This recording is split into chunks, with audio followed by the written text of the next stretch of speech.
ಮಕರ ಲಗ್ನ ಮಕರ ರಾಶಿಯ ಮಹನೀಯರೆಲ್ಲರಿಗೂ ನಮಸ್ಕಾರ. ಐ ಹೋಪ್ ನೀವೆಲ್ಲ ಚೆನ್ನಾಗಿದ್ದೀರಾ ಅಂತ. ನಾನು ಕೂಡ ಚೆನ್ನಾಗಿದ್ದೀನಿ. ಈ ವಿಡಿಯೋದಲ್ಲಿ ನಿಮ್ಮ ಲಗ್ನಕ್ಕೆ ನಿಮ್ಮ ರಾಶಿಗೆ ಮಾರ್ಚ್ ತಿಂಗಳ ಭವಿಷ್ಯ ಹೇಗಿದೆ ಅಂತ ನೋಡ್ತಾ ಇದ್ದೀವಿ. ಸೊ ತಿಂಗಳ ಭವಿಷ್ಯವನ್ನು ನೋಡಬೇಕಾದ್ರೆ ಗ್ರಹಗಳ ಪ್ಲೇಸ್ಮೆಂಟ್ ಬಹಳ ಮುಖ್ಯ ಆಗುತ್ತೆ. ಮಾರ್ಚ್ ತಿಂಗಳಲ್ಲಿ ನಿಮಗೆ 2 ಗ್ರಹಗಳ ಮೂಮೆಂಟ್ ಹಲವಾರು ಬದಲಾವಣೆಗಳನ್ನು ತರ್ತಾ ಇದೆ. ಮೊದಲನೇದಾಗಿ ಮಾರ್ಚ್ 2ನೇ ತಾರೀಕು ಶುಕ್ರ ಮೀನ ರಾಶಿಗೆ ಬರ್ತಾರೆ. ಅದು ಅವರಿಗೆ ಉಚ್ಚಸ್ಥಾನ ಆಗುತ್ತೆ ಮತ್ತು ಮೀನ ರಾಶಿಯಲ್ಲಿ ಶನಿ ಇದ್ದಾರೆ. ಅದೇ ರೀತಿ ಮಾರ್ಚ್ 14ನೇ ತಾರೀಕು ಕುಂಭ ರಾಶಿಯಿಂದ ಮೀನ ರಾಶಿಗೆ ರವಿ ಬರ್ತಾರೆ. ಸೊ ಅದು 3ನೇ ಮನೆ ನಿಮಗೆ ಉಪಜಯ ಸ್ಥಾನ. ಅಲ್ಲಿ ಹಲವಾರು ಬದಲಾವಣೆಗಳನ್ನು ನಿಮ್ಮ ಲೈಫಲ್ಲಿ ತರ್ತಾರೆ. ಇನ್ನು ನಿಮ್ಮ ಧನಸ್ಥಾನ, ಕುಟುಂಬ ಸ್ಥಾನ, ಇಲ್ಲಿ ರಾಹು ಬುಧ ಕುಜ ಇದ್ದಾರೆ. ಸೊ ಬುಧ ಇಲ್ಲಿ ವಕ್ರ ಸಂಚಾರವನ್ನು ಮಾಡ್ತಾ ಇದ್ದಾರೆ. ಅದೇ ರೀತಿ 6ನೇ ಮನೆಯಲ್ಲಿ ಗುರು ನೇರ ಸಂಚಾರವನ್ನು ಮಾಡ್ತಾರೆ 11ನೇ ತಾರೀಕಿಂದ. ಇನ್ನು ನಿಮ್ಮ 8ನೇ ಮನೆಯಲ್ಲಿ ಕೇತು ಅಲ್ಲೇ ಇದ್ದಾರೆ, ಇನ್ನು ಸ್ವಲ್ಪ ದಿನ ಅಲ್ಲೇ ಇರ್ತಾರೆ. ಇದು ಗ್ರಹಗಳ ಪ್ಲೇಸ್ಮೆಂಟ್. ಈಗ ಬೇರೆ ಬೇರೆ ವಿಚಾರಗಳನ್ನು ಮಾತನಾಡಬೇಕಾದ್ರೆ ದೃಷ್ಟಿಗಳ ಲೆಕ್ಕಾಚಾರವನ್ನು ತೆಗೆದುಕೊಂಡು ಅದನ್ನು ಕೂಡ ಅರ್ಥ ಮಾಡ್ಕೊಳ್ಳೋಣ. ಈಗ ಮೊದಲನೇದಾಗಿ ಓವರಾಲ್ ಹಣಕಾಸು ಹೇಗಿರುತ್ತೆ, ವ್ಯಾಪಾರ ಹೇಗೆ ನಡೀತದೆ, ಕಂಪನಿ ಓನರ್ಸ್ಗಳು ಎಲ್ಲಿ ಎಚ್ಚರಿಕೆಯಿಂದ ಇರಬೇಕು, ಎಲ್ಲವನ್ನು 1 by 1 ನೋಡೋಣ. ಈಗ ಹಣಕಾಸು ಅಂದಾಗ ನಾವು ಪ್ರಮುಖವಾಗಿ ನೋಡುವ ಮನೆ ಧನಸ್ಥಾನ 2ನೇ ಮನೆ, ಹೂಡಿಕೆಯ ಸ್ಥಾನ 5ನೇ ಮನೆ, ಸಾಲ 6ನೇ ಮನೆ, ಭಾಗ್ಯಸ್ಥಾನ 11ನೇ ಮನೆ, ಲಾಭಸ್ಥಾನ, ಇದನ್ನೆಲ್ಲವನ್ನು ಗಮನಿಸ್ತೀವಿ. ಈಗ ನಿಮಗೆ ತುಂಬ ಇಂಪ್ಯಾಕ್ಟ್ ಆಗುವುದು 2ನೇ ಮನೆ. ಈ 2ನೇ ಮನೆಗೆ ನಿಮ್ಮ 6ನೇ ಮನೆಯಲ್ಲಿರುವ ಗುರುವಿನ ದೃಷ್ಟಿ ಬೀಳ್ತಾ ಇದೆ. ಅದರ ಜೊತೆಗೆ ನಿಮ್ಮ ವ್ಯಯಸ್ಥಾನಕ್ಕೂ ಕೂಡ ಗುರುವಿನ ದೃಷ್ಟಿ ಇದೆ. ಓಕೆ, ಈಗ 2ನೇ ಮನೆಯಲ್ಲಿ ರಾಹು ಬುಧ ಕುಜ ರವಿ 14ನೇ ತಾರೀಕುವರೆಗೂ ಇರೋದ್ರಿಂದ ನಿಮಗೆ ಆದಾಯದಲ್ಲಿ ಏನು ತೊಂದರೆ ಇಲ್ಲ, ಹಣದ ಹರಿವು ಕೂಡ ಜಾಸ್ತಿ ಆಗುತ್ತೆ. ಆದರೆ ಇಲ್ಲಿ ನಿಮಗೆ ತೊಂದರೆ ಆಗ್ತಾ ಇರೋದು ನಿಮ್ಮ ಮಾತಿನಿಂದ. ಎಸ್, ವ್ಯವಹಾರಕ್ಕೆ ಕೂತ್ಕೊಂಡಾಗ ನೀವು ಆಡುವ ಒಂದು ಮಾತಿನಿಂದ ಕಂಪ್ಲೀಟ್ ನಿಮ್ಮ ವ್ಯಾಪಾರದ ಸಂಬಂಧವೇ ಹಾಳಾಗುವಂತಹ ಸ್ಥಿತಿ ಎದುರಾಗುತ್ತೆ. ದೊಡ್ಡ ಮಟ್ಟದ ಡೀಲ್ಗಳು ಕೂಡ ಕ್ಯಾನ್ಸಲ್ ಆಗಿಬಿಡ್ತದೆ.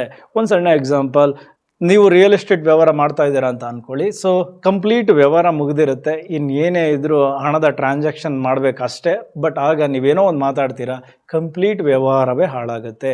ಸೊ ಈ ರೀತಿ ಕ್ಲೈಂಟ್ಗಳ ಜೊತೆ ಮಿಸ್ಅಂಡರ್ಸ್ಟ್ಯಾಂಡಿಂಗ್ ಆಗೋದು, ಗ್ರಾಹಕರ ಜೊತೆ ಮಿಸ್ಅಂಡರ್ಸ್ಟ್ಯಾಂಡಿಂಗ್ ಆಗೋದು, ಇವೆಲ್ಲವೂ ಮಾರ್ಚ್ ತಿಂಗಳಲ್ಲಿ ಹೆಚ್ಚಾಗಿ ಕಾಣುತ್ತೆ. ಹಾಗಾಗಿ ಈ ನಾಲಿಗೆಯ ಮೇಲೆ ರಾಹು ಮತ್ತು ಕುಜ ಕುಂತ್ಕೊಂಡು ನಿಮ್ಮಿಂದ ಆ ರೀತಿ ಮಾತಾಡಿಸ್ತಾರೆ. ಕೋಪ ಜಾಸ್ತಿ ಆಗುತ್ತೆ, ಹಠಗಳು ಜಾಸ್ತಿ ಆಗುತ್ತೆ. ಹಾಗಾಗಿ ಇದರಲ್ಲಿ ಕಂಟ್ರೋಲನ್ನು ನೀವು ತೆಗೆದುಕೊಂಡ್ರೆ ಬರುವ ಆದಾಯ, ಹಣ ಗಳಿಕೆ ಎಲ್ಲವೂ ಚೆನ್ನಾಗಿರುತ್ತೆ. ಇನ್ನು ಅದೇ ರೀತಿ ನಿಮ್ಮ 9ನೇ ಮನೆ ಭಾಗ್ಯಸ್ಥಾನದ ಅಧಿಪತಿ ಮತ್ತು 6ನೇ ಸ್ಥಾನದ ಅಧಿಪತಿ ಬುಧ 2ನೇ ಮನೆಯಲ್ಲಿ ವಕ್ರ ಸಂಚಾರವನ್ನು ಮಾಡ್ತಾ ಇದ್ದಾರೆ. ಇದರಿಂದ ನಿಮ್ಮಿಂದನೇ ಹೆಚ್ಚು ತಪ್ಪುಗಳಾಗುತ್ತೆ. ಅಂದರೆ ನಿಮ್ಮ ಅಕೌಂಟ್ಸಲ್ಲಿ ನೀವೇನೋ ತಪ್ಪುಗಳನ್ನು ಮಾಡ್ತೀರಾ, ಇಮೇಲ್ ಕಳಿಸ್ಬೇಕಾದ್ರೆ ತಪ್ಪಾಗಿ ಇಮೇಲ್ ಮಾಡ್ತೀರಾ, ಇನ್ವಾಯ್ಸ್ ರೆಡಿ ಮಾಡಬೇಕಾದ್ರೆ ಅಲ್ಲೂ ತಪ್ಪಾಗುತ್ತೆ, ಈ ಬ್ಯಾಂಕ್ ಡೀಟೇಲ್ಸ್ ಕೊಡಬೇಕು ಅಲ್ಲೂ ಕೂಡ ತಪ್ಪಾಗುತ್ತೆ. ಸೊ ಈ ರೀತಿ ನಿಮ್ಮಿಂದ ತುಂಬ ಏರ್ಸ್ ಆಫೀಸ್ಗೆ ಸಂಬಂಧಪಟ್ಟಂತೆ, ವ್ಯಾಪಾರಕ್ಕೆ ಸಂಬಂಧಪಟ್ಟಂತೆ ಹೆಚ್ಚು ತಪ್ಪುಗಳಾಗ್ತವೆ. ಅದರ ಕಡೆ ಹೆಚ್ಚಿನ ಗಮನ ಇರಲಿ. ಈಗ ಹೂಡಿಕೆ ವಿಚಾರಕ್ಕೆ ಬರೋಣ. ಹೂಡಿಕೆ ಅಂದಾಗ 5ನೇ ಮನೆ, ನಿಮ್ಮ 5ನೇ ಮನೆ ಅಧಿಪತಿ ಶುಕ್ರ 3ನೇ ಮನೆ ಉಪಚಯ ಸ್ಥಾನ ಉಚ್ಚ ಸ್ಥಾನದಲ್ಲಿ ಕೂತ್ಕೊಂಡಿದ್ದಾರೆ. ಅದರಿಂದ ನಿಮ್ಮ ಶುಕ್ರ ಶನಿ ಜೊತೆ ಇತಿಯಾಗಿರೋದ್ರಿಂದ ಅಲ್ಲಿ ನಿಮ್ಗೊಂದು ಎಚ್ಚರಿಕೆ ಕೊಡ್ತಾ ಇದ್ದಾರೆ. ನೀವು ಶಾರ್ಟ್ ಟರ್ಮ್ ಇನ್ವೆಸ್ಟ್ಮೆಂಟ್ ಕಡೆ ಗಮನ ಕೊಡದೆ ಲಾಂಗ್ ಟರ್ಮ್ ಇನ್ವೆಸ್ಟ್ಮೆಂಟ್ ಕಡೆ ಗಮನ ಕೊಟ್ಟರೆ ಖಂಡಿತ ಅದು ಮುಂದಿನ ದಿನಗಳಲ್ಲಿ ಹೆಚ್ಚು ಲಾಭ ಆಗುತ್ತೆ. ನೋಡಿ, ನಿಮ್ಮ 2ನೇ ಸ್ಥಾನದಿಂದ ಕುಜ ನಿಮ್ಮ 5ನೇ ಮನೆಗೆ ದೃಷ್ಟಿಯನ್ನು ಕೊಡ್ತಾರೆ. ಇದರ ಅರ್ಥ ನಿಮಗೆ ಇವತ್ತು ದುಡ್ಡು ಹಾಕ್ಬಿಡೋಣ, ನಾಳೆನೇ ಅದನ್ನು ಡಬಲ್ ಮಾಡ್ಕೊಳ್ಳೋಣ ಅನ್ನುವ ಆಸೆಗಳು ಜಾಸ್ತಿ ಆಗುತ್ತೆ. ಯಾಕೆ ಅಂದರೆ ಅದು ಅಂಗಾರಕ ದೋಷ. ರಾಹು ಕುಜ ಒಂದಾದಾಗ ಈ ಥರದ ಆತುರ ನಿರ್ಧಾರ, ಅತಿಯಾದ ಆಸೆ ಎಲ್ಲವೂ ಜಾಸ್ತಿ ಆಗುತ್ತೆ. ಹಾಗಾಗಿ ಆಮೇಲೆ ವಕ್ರಿ ಬುಧ ಇರೋದರಿಂದ ತಪ್ಪು ನಿರ್ಧಾರಗಳನ್ನು ತೆಗೆದುಕೊಳ್ಬಿಡ್ತೀರಾ. ಸೊ ಕ್ಷಣ ಮಾತ್ರದಲ್ಲಿ ನಿಮ್ಮ ಹಣವೂ ಕೂಡ ನಷ್ಟ ಆಗ್ಬೋದು. ಅದರ ಕಡೆ ಹೆಚ್ಚಿನ ಗಮನ ಇರಲಿ. ಲಾಂಗ್ ಟರ್ಮ್ ಇನ್ವೆಸ್ಟ್ಮೆಂಟ್ ಮಾಡಿ, ಅದು ಹೆಚ್ಚಿನ ಲಾಭ ಕೊಡುತ್ತೆ. ಶುಕ್ರ ಉಚ್ಚ ಸ್ಥಾನದಲ್ಲಿರೋದ್ರಿಂದ ಚಿನ್ನ, ಬೆಳ್ಳಿ ಮತ್ತು ಶನಿಯಲ್ಲಿರೋದ್ರಿಂದ ಭೂಮಿ ಮೇಲೆ ಇನ್ವೆಸ್ಟ್ಮೆಂಟ್ ಮಾಡಿ. ಮತ್ತು ನಿಮ್ಮ ಮನೆಯ ಹೆಣ್ಮಕ್ಳು, ಹೆಂಡತಿ, ಮಗಳು ಇಲ್ಲ ತಾಯಿ ಹೆಸರಲ್ಲಿ ಹೂಡಿಕೆಯನ್ನು ಮಾಡಿ. ಡೆಫಿನೆಟ್ಲಿ ಅದು ಹೆಚ್ಚಿನ ಲಾಭವನ್ನು ತಂದುಕೊಡುತ್ತೆ. ಇನ್ನು ಯಾವ ವ್ಯಾಪಾರಗಳು ಕ್ಲಿಕ್ ಆಗ್ಬೋದು ಅಂದರೆ, ಇಲ್ಲಿ ಶುಕ್ರ 3ನೇ ಮನೆ ಉಪಚಯ ಸ್ಥಾನ ಇಲ್ಲಿ ಉಚ್ಚ ಸ್ಥಾನದಲ್ಲಿ ಕುಂತಿರೋದ್ರಿಂದ ಈ ಆನ್ಲೈನ್, ಈ ಮೀಡಿಯಾ, ಕಮ್ಯುನಿಕೇಷನ್ ಬಿಸ್ನೆಸ್ ಮಾಡೋರು, ಮಾರ್ಕೆಟಿಂಗ್ ಆ್ಯಂಡ್ ಸೇಲ್ಸ್, ಇಲ್ಲಿ ಹೆಚ್ಚಿನ ಹಣ ಗಳಿಕೆಗಿದೆ. ಅದೇ ರೀತಿ ಈ ಮೂರನೇ ಮನೆ ಶಾರ್ಟ್ ಟ್ರಾವೆಲ್ನ ತೋರಿಸೋದ್ರಿಂದ ಈ ಬಿಸ್ನೆಸ್ಗೆ ಸಂಬಂಧಪಟ್ಟಂತೆ ಸಣ್ಣ ಪುಟ್ಟ ಟ್ರಾವೆಲ್ಗಳಾಗ್ತದೆ. ಆ ಟ್ರಾವೆಲ್ಗಳಿಂದ ನಿಮ್ಮ ಹಣ ಗಳಿಕೆ ಜಾಸ್ತಿ ಆಗುತ್ತೆ. ಸೊ ಈಗ ಕಂಪ್ನಿ ಓನರ್ಸ್ಗಳ ಬಗ್ಗೆ ಮಾತಾಡೋಣ. ನೋಡಿ, ನಿಮಗೆ ಮಾರ್ಚ್ 14ರವರೆಗೂ ಟೆನ್ಷನ್ ಈ ಫೈನಾನ್ಷಿಯಲ್ ಮ್ಯಾಟ್ರಿಗೆ ಸಂಬಂಧಪಟ್ಟಂತೆ. ನಿಮಗೆ ಹಳೆ ಬಿಲ್ಲು ಬರ್ತಾ ಇಲ್ಲ, ಅದರ ಜೊತೆಗೆ ನೀವು ಅಂದ್ಕೊಂಡಂಗೆ ಯಾವ ವ್ಯವಹಾರವೂ ಸುಲಭವಾಗಿ ಆಗ್ತಾ ಇಲ್ಲ, ಈ ಟ್ಯಾಕ್ಸ್ ಸಂಬಂಧಿತ ವಿಚಾರಗಳಲ್ಲಿ ತುಂಬ ಟೆನ್ಷನ್ ಬರ್ತಾ ಇದೆ. ಇದೆಲ್ಲ ಗೊಂದಲ 14ನೇ ತಾರೀಕುವರೆಗೂ ಇರುತ್ತೆ. ಆದರೆ 14ನೇ ತಾರೀಕು ನಂತರ ಕುಂಭರಾಶಿಯಿಂದ ಮೀನರಾಶಿಗೆ ರವಿ ಬಂದಾಗ ನಿಮಗೆ ಸರ್ಕಾರದಿಂದ ಸಪೋರ್ಟ್ ಸಿಗುತ್ತೆ. ನೀವು ಕಾಂಟ್ರಾಕ್ಟ್ ಏನಾದರೂ ಸರ್ಕಾರದ ರಿಲೇಟೆಡ್ ಮಾಡ್ಕೊಂಡಿದ್ರೆ ಡೆಫಿನೆಟ್ಲಿ ಅದು ಅಪ್ರೂವಲ್ ಆಗುತ್ತೆ. ಅದೇ ರೀತಿ ನೀವು ಟೆಂಡರ್ ಹಾಕ್ಕೊಂಡಿದ್ರೆ ಅದು ಕೂಡ ನಿಮಗೆ ಅಪ್ರೂವಲ್ ಆಗುತ್ತೆ. ಪೆಂಡಿಂಗ್ ಇರುವ ಬಿಲ್ಗಳೆಲ್ಲ ಅಪ್ರೂವಲ್ ಆಗುತ್ತೆ. ಮಾರ್ಚ್ 14ನೇ ತಾರೀಕು ನಂತರ ನಿಮ್ಮ ಕೆಲವು ಟೆನ್ಷನ್ಸ್ಗಳು ಕಡಿಮೆ ಆಗುತ್ತೆ. ಸೊ ಮೂರನೇ ಮನೆಯಲ್ಲಿ ಶುಕ್ರ ಕೂತಿರೋದ್ರಿಂದ ಕ್ರಿಯೇಟಿವ್ ಆಗಿ ನಿಮ್ಮ ಏನು ಒಂದು ಕಂಪನಿಯನ್ನು ಈಗ ಬ್ರ್ಯಾಂಡಿಂಗ್ ಮಾಡಿಕೊಳ್ಳುವ ಸಮಯ. ಒಳ್ಳೊಳ್ಳೆ ಥಾಟ್ಸ್ ನಿಮ್ಮ ತಲೆಗೆ ಬರ್ತಾ ಇದೆ. ಆ ಕ್ರಿಯೇಟಿವ್ ಐಡಿಯಾಗಳನ್ನು ಮಾರ್ಕೆಟಿಂಗ್ಗೆ ಬಳಸ್ಕೊಳ್ಳಿ. ನಿಮ್ಮಲ್ಲಿ ಯಾರ್ಯಾರು ಎಂಪ್ಲಾಯೀಸ್ ಇದ್ದಾರೆ ಅವ್ರಿಗೆ ಹೊಸದಾಗಿ ಸ್ಕಿಲ್ ಡೆವಲಪ್ ಮಾಡೋದಕ್ಕೆ ಅವಕಾಶ ಮಾಡಿಕೊಡಿ, ಟ್ರೈನಿಂಗ್ ಕೊಡಿ, ಸಾಫ್ಟ್ವೇರ್ನ ಅಪ್ಡೇಟ್ ಮಾಡ್ಕೊಳ್ಳಿ. ಸೊ ಹಾಗಾಗಿ ನಿಮ್ಮ ಬಿಸ್ನೆಸ್ ಇನ್ನೂ ಒಂದು ಹಂತಕ್ಕೆ ಮೇಲೋಗುತ್ತೆ.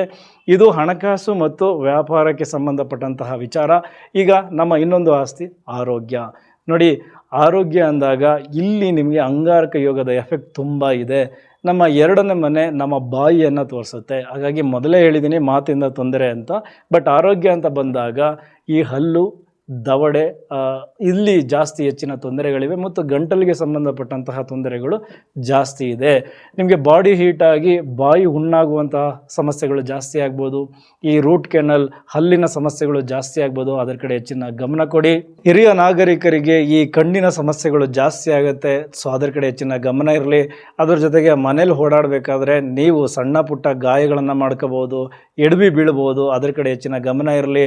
ಈ ವೆಹಿಕಲ್ಗಳನ್ನು ಬಳಸಬೇಕಾದ್ರೆ ವಿತೌಟ್ ಹೆಲ್ಮೆಟ್ ಹೊರಗಡೆ ಹೋಗಬೇಡಿ. ಕಾರಲ್ಲಿ ಓವರ್ಟೇಕ್ ಮಾಡೋದು ಅಥವಾ ಓವರ್ ಸ್ಪೀಡಲ್ಲಿ ಕಾರ್ ಓಡಿಸೋದು ಇದನ್ನೆಲ್ಲ ಮಾಡಬೇಡಿ. ದೂರದ ಪ್ರಯಾಣವನ್ನು ಈಗ ಆಲ್ರೆಡಿ ನೀವು ಪ್ಲ್ಯಾನ್ ಮಾಡ್ಕೊಂಡಿದ್ರೆ ದಯವಿಟ್ಟು ಕ್ಯಾನ್ಸಲ್ ಮಾಡಿ. ಅಥವಾ ನಿಮ್ಮ ವೆಹಿಕಲನ್ನು ಪದೇ ಪದೇ ಚೆಕ್ ಮಾಡ್ಕೊಳ್ಬೇಕಾಗತ್ತೆ. ಇಂಜಿನ್ ಸರಿ ಇದೆಯಾ, ಟೈರ್ ಸರಿ ಇದೆಯಾ, ಬ್ರೇಕ್ ಸರಿ ಇದೆಯಾ, ಎಲ್ಲವನ್ನು ಚೆಕ್ ಮಾಡ್ಕೊಳ್ಳಿ. ನೀವು ಪ್ರತಿದಿನ ನೋಡ್ತಾ ಇದ್ದೀರಾ ಸಣ್ಣ ಪುಟ್ಟ ಎರರ್ಗಳು ಕೂಡ ದೊಡ್ಡ ಮಟ್ಟದ ಅಪಘಾತಗಳಾಗಿ ಕಾಣಿಸ್ತಾ ಇದೆ. ಸೊ ಹಾಗಾಗಿ ಅಲ್ಲಿ ಎಚ್ಚರಿಕೆ ಇರಬೇಕು. ಇನ್ನು ಹೆಣ್ಮಕ್ಳಿಗೆ ಈ ಗಂಟಲಿನ ಸಮಸ್ಯೆಗಳು ಅಥವಾ ಈ ಥೈರಾಯ್ಡ್ ಥರ ಸಮಸ್ಯೆಗಳು ಜಾಸ್ತಿ ಆಗುತ್ತೆ. ನೀವು ಆಲ್ರೆಡಿ ಮೆಡಿಕೇಷನ್ ಮಾಡ್ಕೊಳ್ತಾ ಇದ್ದರೆ ಆ ಮೆಡಿಷನ್ನ ಮಿಸ್ ಮಾಡ್ದಂಗೆ ತಗೊಳ್ಳಿ. ಇನ್ನು ಮಕ್ಕಳಿಗೂ ಕೂಡ ಈ ಬಾಯಿಗೆ ಸಂಬಂಧಪಟ್ಟಂತಹ ವಿಚಾರಗಳಲ್ಲಿ ಹೆಚ್ಚಿನ ತೊಂದರೆಗಳನ್ನು ಕಾಣ್ತಾರೆ. ಸೊ ಅವರನ್ನು ಆ ವಿಚಾರದಲ್ಲಿ ಹೆಚ್ಚಿನ ಕೇರ್ ಮಾಡಿ. ಇದು ನೀವು ಆರೋಗ್ಯದಲ್ಲಿ ತೆಗೆದುಕೊಳ್ಳಬೇಕಾದಂಥ ಎಚ್ಚರಿಕೆಗಳು. ಅದಲ್ಲದೆ 6ನೇ ಮನೆಯಲ್ಲಿ ಗುರು ಇರೋದರಿಂದ ಗುರು ಈ ಲಿವರ್ಗೆ ಸಂಬಂಧಪಟ್ಟಂತಹ ವಿಚಾರಗಳಲ್ಲಿ ಹೆಚ್ಚು ತೊಂದರೆ ಕೊಡೋದರಿಂದ ನೀವು ಈ ಲಿವರ್ ಸಂಬಂಧಿತ ವಿಚಾರಗಳಲ್ಲಿ ತುಂಬ ಕೇರ್ ತೆಗೆದುಕೊಳ್ಬೇಕು. ಈ ಫುಡ್ ಕಡೆ ಹೆಚ್ಚಿನ ಗಮನ ಕೊಡಿ. ತುಂಬ ಸ್ಪೈಸಿ ಫುಡ್ಡನ್ನು ತೆಗೆದುಕೊಳ್ಳಕ್ಕೆ ಹೋಗಬೇಡಿ. ಈ ಫ್ಯಾಟಿ ಲಿವರ್ನಂತಹ ಸಮಸ್ಯೆಗಳು ಉಲ್ಬಣಗೊಳ್ಬೋದು. ಸೊ ಏನಾದರೂ ಆ ಥರದ ಸಮಸ್ಯೆಗಳು ನಿಮಗೆ ಮುನ್ಸೂಚನೆಯಾಗಿ ಕಾಣಿಸ್ತಾ ಇದ್ದರೆ ಮೊದಲೋಗಿ ಡಾಕ್ಟರ್ನ ನೀವು ನೋಡಬೇಕಾಗುತ್ತೆ. ಅದೇ ರೀತಿ ಹೊಟ್ಟೆಗೆ ಸಂಬಂಧಪಟ್ಟಂತಹ ವಿಚಾರಗಳಲ್ಲೂ ಹೆಚ್ಚು ತೊಂದರೆಗಳು ಕಾಣ್ಬೋದು. ಈ ಎಲ್ಲ ವಿಚಾರಗಳಲ್ಲಿ ತುಂಬ ಎಚ್ಚರಿಕೆಗಳನ್ನು ಮಾರ್ಚ್ ತಿಂಗಳು ನೀವು ತೆಗೆದುಕೊಳ್ಬೇಕು.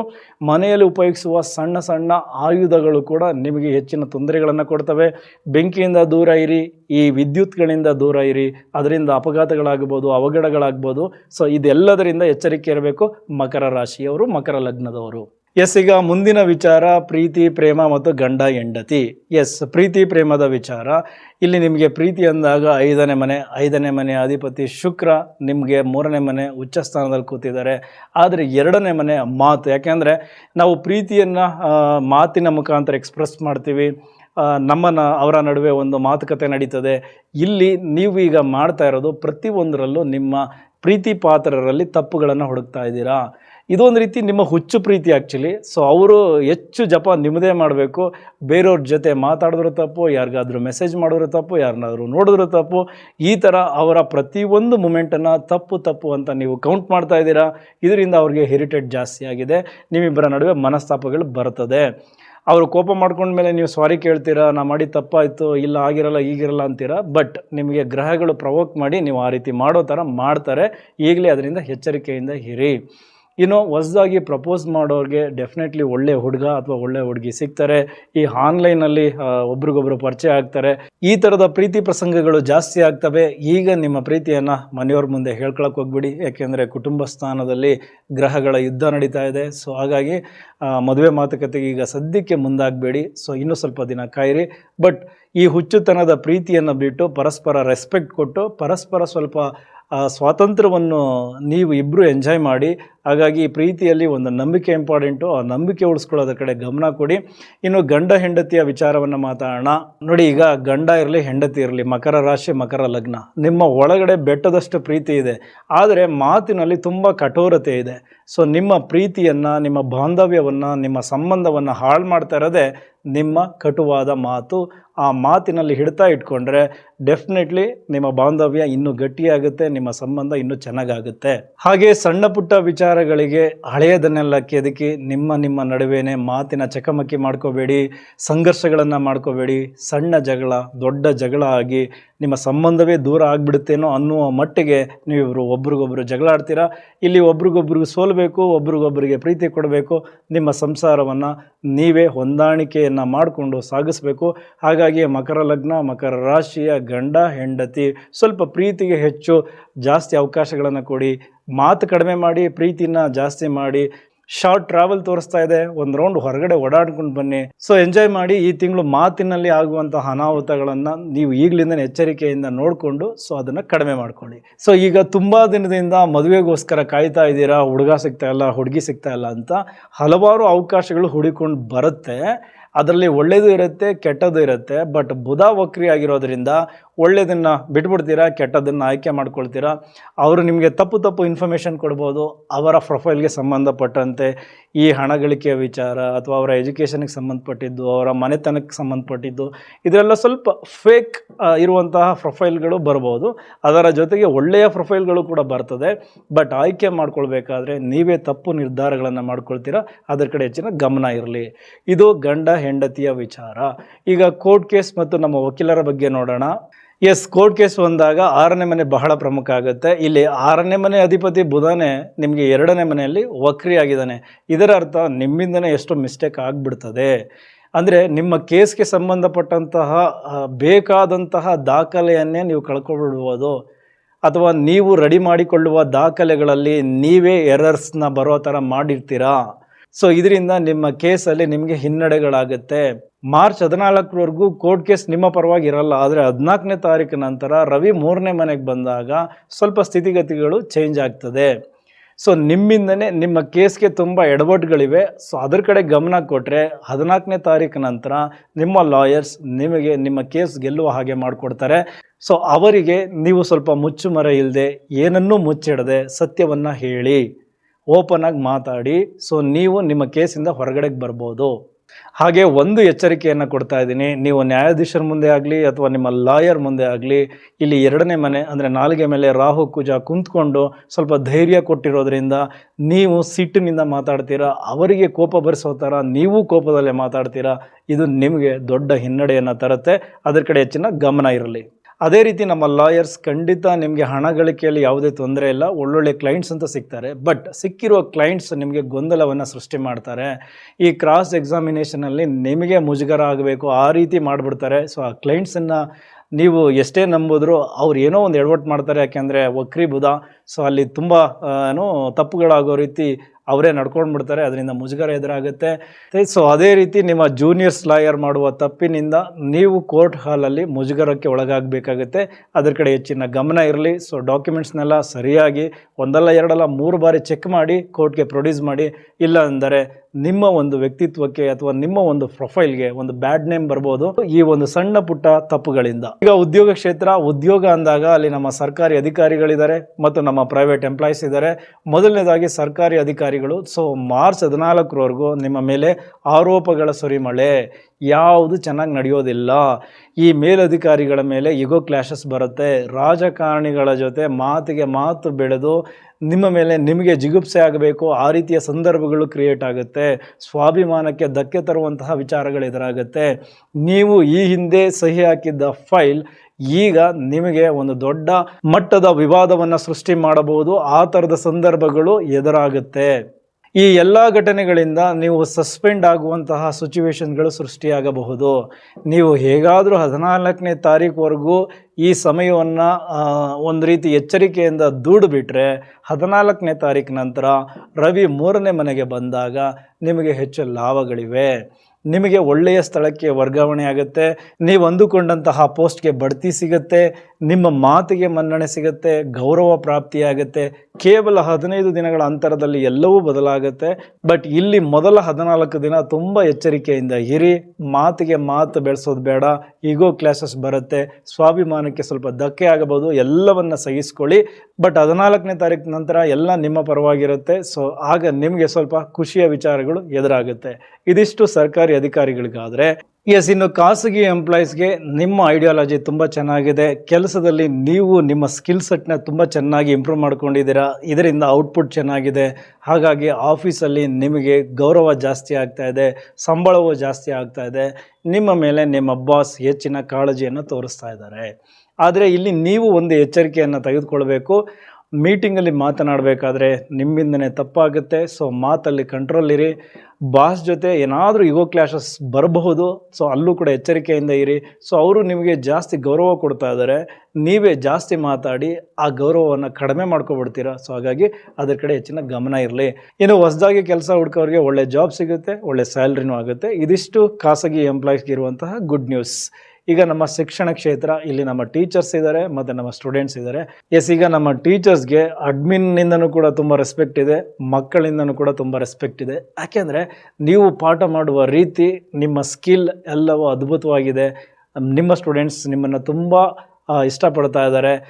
ನಿಮ್ಮ ಸಬ್ಜೆಕ್ಟ್ಗಳಲ್ಲಿ ಡೆಫಿನೆಟ್ಲಿ ನಿಮ್ಮ ಸ್ಟೂಡೆಂಟ್ಸ್ ಒಳ್ಳೆ ಮಾರ್ಕ್ಸ್ ತೆಗಿತಾರೆ, ನಿಮಗೆ ಗೌರವವನ್ನು ಜಾಸ್ತಿ ಮಾಡ್ತಾರೆ. ಈ ಮಾರ್ಚ್ 14ನೇ ತಾರೀಕು ನಂತರ ನಿಮಗೂ ಕೂಡ ಬಡ್ತಿ ಇದೆ, ಪ್ರಮೋಷನ್ ಇದೆ, ಕೆಲಸ ಚೇಂಜ್ ಮಾಡಬೇಕು ಅಥವಾ ಬೇರೆ ಕಡೆ ಹೋಗಬೇಕು, ಈ ಥರದ ಚಿಂತನೆ ಮಾಡ್ತಿರೋರ್ಗೂ ಕೂಡ ತುಂಬ ಚೆನ್ನಾಗಿದೆ. ಬಟ್ ನಿಮ್ಮಿಂದನೂ ಕೂಡ ಒಂದು ಮಿಸ್ಟೇಕ್ ಆಗುತ್ತೆ. ಅದು ಬುಧ ವಕ್ರಿಯಾಗಿರೋದ್ರಿಂದ ಈ ಕರೆಕ್ಷನ್ ಮಾಡಬೇಕಾದ್ರೆ ಸಣ್ಣ ಪುಟ್ಟ ಎರರ್ ನಿಮ್ಮಿಂದ ಆಗ್ಬೋದು. ಮಾರ್ಕ್ಸ್ ಕೌಂಟ್ ಮಾಡಬೇಕಾದ್ರೆ ತಪ್ಪಾಗಿ ಕೌಂಟ್ ಮಾಡ್ಬೋದು. ಅದ್ರ ಕಡೆ ಹೆಚ್ಚಿನ ಗಮನ ಇರಲಿ. ಹಾಗೆ ನಮ್ಮ ಸ್ಟೂಡೆಂಟ್ಸ್ ಎಕ್ಸಾಮ್ ಹಾಲಲ್ಲಿ ತುಂಬ ಗೊಂದಲದಲ್ಲಿರ್ತೀರಾ, ತುಂಬ ಟೆನ್ಷನ್, ಒತ್ತಡ ಎಲ್ಲವೂ ಜಾಸ್ತಿ ಮಾಡ್ಕೊಳ್ತೀರಾ. ಬುಧ ವಕ್ರಿಯಾಗಿರೋದ್ರಿಂದ ಈ ಆನ್ಸರ್ ಗೊತ್ತಿರುತ್ತೆ, ಬಟ್ ಯಾವುದೋ ಪ್ರಶ್ನೆಗೆ ಇನ್ಯಾವುದೋ ಆನ್ಸರ್ ಬರೆದು ಮಾರ್ಕ್ಸ್ಗಳನ್ನು ಕಡಿಮೆ ಮಾಡ್ಕೊಳ್ತೀರಾ. ಸೊ ಸ್ಪೆಲ್ಲಿಂಗ್ ಮಿಸ್ಟೇಕ್ ಜಾಸ್ತಿ ಆಗುತ್ತೆ, ಇದರಿಂದನೂ ಕೂಡ ಮಾರ್ಕ್ಸ್ನ ಕಡಿಮೆ ಮಾಡ್ಕೊಳ್ತೀರಾ.